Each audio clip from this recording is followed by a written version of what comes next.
शास्त्रों के आधार पर बताएंगे कि बिना शास्त्र एक बात भी नहीं कहूंगा मैं, बिना शास्त्र के नहीं चलती ऐसी।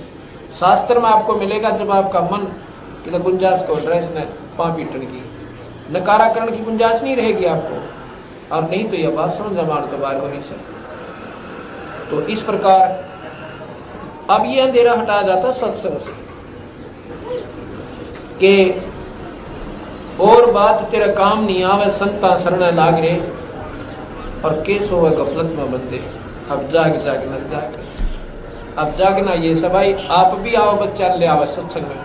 ये कोई बार बार सूत नहीं बैठा करता, छुट्टी ले ले 2-4 दिन की आत्म कल्याण के लिए। वो भी तो आदमी बीमार हो जाता, मन 1 महीना मेडिकल मत पंडा छूटा और बाढ़ की तरह पैसा बने और चिंता बने नारी, सारे कुंबे के चक्कर लागे, घर में ताला बंद हो जाए। क्या भगवान के नाम पर हम 5 दिन नहीं निकाल सकते? इतनी अज्ञानता क्यों कर लिया हमने?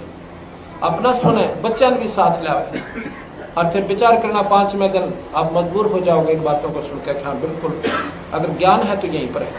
यह बड़ाई नहीं समझना और ना बीमार समझना, सच्चाई समझना कि सच्चाई का ज्ञान होता सत्संग माने से। और फिर तुलना करोगे आप शास्त्रों से, जाके सा नादान आज कोई ना रह रहा, कति श्याणे गणे हो रहे से, पर श्याणे हैं दूसरी साइड के। अब इस साइड के भी आप इतने श्याणे हो जाओगे जब आपने इन बातों का ज्ञान होगा। जब हम पेट भरने की खातिर सुबह उठना 4 बजे, ड्यूटी वाला मनमाना 6 बजे तो स्टेशन पर रेल पकड़ ले से गाड़ी पर जा लेता है, और बच्चे स्कूल में जा रहे सुबह 7 बजे, और हम तो सूते बिना उठते। क्यों जाते हैं? क्योंकि उस मार्ग का श्याणे हम, अर्थात हमें इसकी पूरी जानकारी होगी। और इसकी जानकारी होगी जब नो ना सोचा छुट्टी कोई ना मिली, जब वह दरखास्त देगा, अप्लीकेशन देगा, नो कहेगा जी तुम्हारी होते छोड़िए, मैं तो आंदा नहीं पास कर, मेरा बनिए आजा मन तो ऐसे सत्संग सवाल। और फिर वो विश्वास परमात्मा आपको दिलाएगा, आपको छुट्टी भी मिलेगी। और घर में भी 100 काम एडजस्ट करके आदमी अपना काम काट जाएगा। और ये कोई भगवान की बंदी छोड़ दिया, असीम कृपा है। इस क्षेत्र में कोई पुण्यात्मा जी बैठी भगवान की, उस ईश्वर सतपुरुष की, उसको काटने की खातिर सारा डुमडुमा हो रहा। ना मेरा एक भगवान आदमी अच्छे काम करावे और 20 का सरो, एक गांव में सांग करावे, 20 बालक बिगड़े हैं, उसने तो सत्यानाश करवा दिया गांव का। एक बार हमने देखा गांव में सांग आया करते पहला, और अब जैसे हम अब सिनेमा में देख लो, बालक सिनेमा देखे तड़के उसका निकलो ढिशुक ढिशुक, ये ढिशुक सीखने की बात थी। ये शिक्षा पिक्चर दे हैं, और लुट्टा खसेटी उसमें सीखा, सारे गंदे उसमें सारे विवरण आने लगे।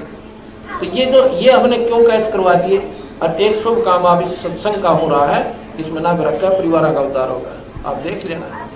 तो इसलिए एक तो अच्छा काम करे और बिस्सा का असर पड़े, एक गंदा काम करे बिस्सा न बिगाड़े।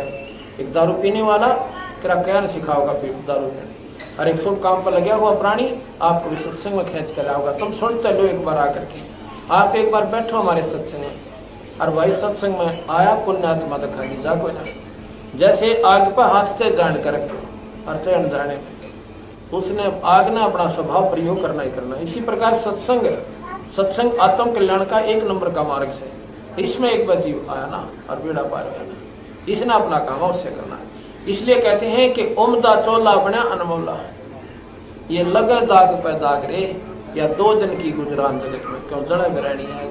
ये 2 दिन का जीवन आज शरीर छूटा, कल की तजावा नदे बना से कुत्ते, इससे पहले कुछ कर लिया। इसलिए महाराज कहते हैं समझा है तो सिर धर पाओ और फिर नहीं रे सादा। अगर तेरे आवाज समझ में आ गई, सर पर बांध ले, सर पर पाँव रखना, इतना तेज दौड़ना जैसे कोई पीछे गोली वाला पड़ रहा हो, मारने वाला, जब किता किता पाटे क्या करे। तो जैतना बेरा पट गया, मनुष्य शरीर फिर नहीं मिलेगा। इसमें डट कर भक्ति कर ले, नाम ले, बुराई छोड़ दे, और लूट खसोट लड़ाई झगड़ा तो पशुओं के काम होते। आप खेता पानी रखनी, सास बहु गिला टांगड़ जा रहे सांस तरीके तय, ना आप शांति ना अगली रहने दे। तो सत्संग के अभाव से हो रहा सारा काम। जय सत्संग में आगे तब नो रोगी, क्यों लड़ाई करिए, अपना 2 घड़ी भजन करूंगी इतने, और सेवा का भाव बढ़ेगा। बहु नबी सत्संग में आओगी तो उसमें नम्रता आएगी, और फिर वह सास की सेवा भी करेगी, और स्वभाव बन जाएगा, उसकी बात नहीं। और ये भाव खेचा था नहीं रखा नो तरफ आपने कह दिया था आंखें घर की है उन तड़के शांति, फिर वह वो लग जाए थोड़े दिन में उल्टी बोलन। तो ऐसे नहीं, अपना कैसे स्वभाव बनाए। एक सास बहू थी, और भाई घर में उन्हें तो गाँव में विशेषकर ज्यादा होती है, नादानी ला लो, अनपढ़ता ज्यादा ला लो।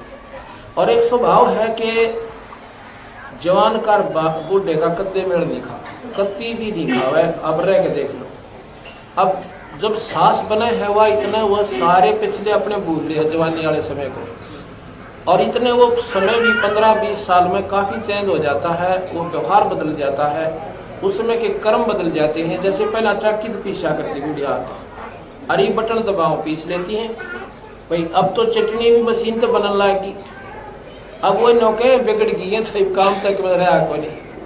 यानी ये नादान लड़ाई से ऐसी नहीं करनी चाहिए। समय अनुसार हर चीज चेंज होती है, और अपने आप में सब्र करें। एक काफी झगड़ा सा आपस में तो तुम्हें में अमूमन हो जाती है, ना चाहती हुए भी हो जाती है। मेल ही ऐसा हो गया, जवान का बालक का मेल बुढ़े का मेल मिले को नहीं। इस समय को ऋषियों ने बांट रखा था कि घर तक काट देन बुढ़िया ने ना सोचियो कि घर तक कटवाऊं सु नहीं, क्योंकि वो अपनी भक्ति करें।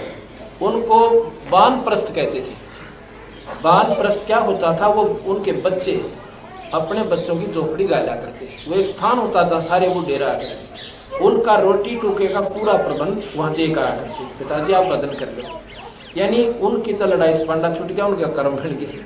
तो ये नो हुआ करती थी, वहां सुख होता था। और बच्चों से अपने पिता से सलाह लेने जाते थे, पिताजी घर में ऐसा काम कर रहा हूँ, आप हमें कोई मार्गदर्शन करो। फिर वो बताता, बेटा देखो उस समय होता ऐसे ही करते थे, और बाकी तो अपने समाज को अब समय जो है ना, उनसे मिलकर पूछ ले, किसी 2 भाइयों तो और पूछ ले इस काम को, ताकि आपको जानकारी। तो ऐसी सलाह मिलकर वो घर में सुख होता था, परेशानी घटती थी। अब बूढ़ा पीवे दारू, बता भाई चुप कर पार पड़ेगी है। शराब तो वैसे जवान के लिए भी हानिकारक, और बच्चे के लिए भी, और बूढ़े के लिए भी। लेकिन उम्र अवस्था को देखकर बूढ़े ने तक कभी छूनी भी नहीं चाहिए। और बूढ़ा नौका में पेंशन लोगे तेरे घर तो पीऊँ सो बताइए मरोड़ दिखा तरह बनाओ।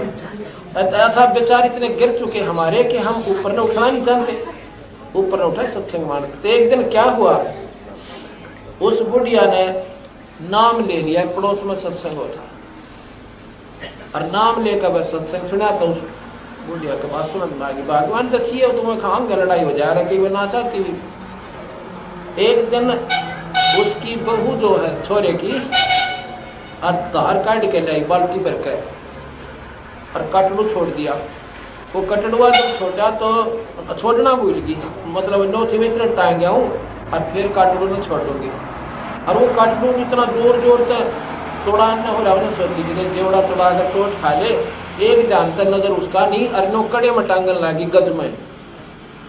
वो गज उसका लाग गया, उन्हें सोचा कि तो लाग गया ऊपर लवर गल जाएगा पैसे में, और नो का नो छोड़ दिया। वो लाग गया था तरले का दूसरा लवर, वो छोड़ दे बाल्टी, सारी दूध खिंड गया। और वो बुढ़िया बैठी बैठी देखे। अब उस बुजुर्ग ने उस बहू ने देखा, पहले वो काटने लगे, भूला पड़े, सासू का नहीं देखा, सास का नहीं, आगे भैया के सुनाओ हित रहता है। लेकिन उस दिन बात न बोली, बेटी कोई बात ना, इसने ठाक है पहले कटरू छोड़ा, ये हमारे बाग में नहीं था, और इसने सांबर का बेटी पशु के जो ना उट्टी में उसमें डाल दे, बाखर में खराब ना हो। अब वो सत्संग में जान तो अब बुढ़िया इतनी नरम हो गई, अक्यों तो वो होना था वो तो हो चुका था, एक तो वो लट्ठम लट्ठा होना बाकी रह रहता, जो नुकसान होना था वो तो हो चुका था ना, उसको वापस आना था। बस वो कई दिन की कड़ा होनी थी, वह मिट गई। उस दिन उस बहू का इतना गजब असर हुआ, अकाद पे भाई नो सोचे तो के थे इसने खवाए, नो बुढ़िया कर के कित बैठा है, आते हैं तुम्हें नहीं बोली, आंधे बैठे छोरे ने बताओ वो गढ़ो मैंने एक ही 2 लावा तो सूझ बैठ रहा था इसका। तो नो संकट घटे बस सत्संग मानते। फिर उसकी सेवा, फिर वह बोली बेटी तो नाम ले ले, अकमा नाम भी ले लो, उसने भी नाम ले लिया। अब देख स्वर्ग हो गया, स्वर्ग में आत्म कल्याण हुआ, जीव उद्धार हुआ, और लड़ाई पड़ना छूटा। तो सत्संग इतनी गजब चीज है, इसने सुनकर बोल सतगुरुदेव की जय। सत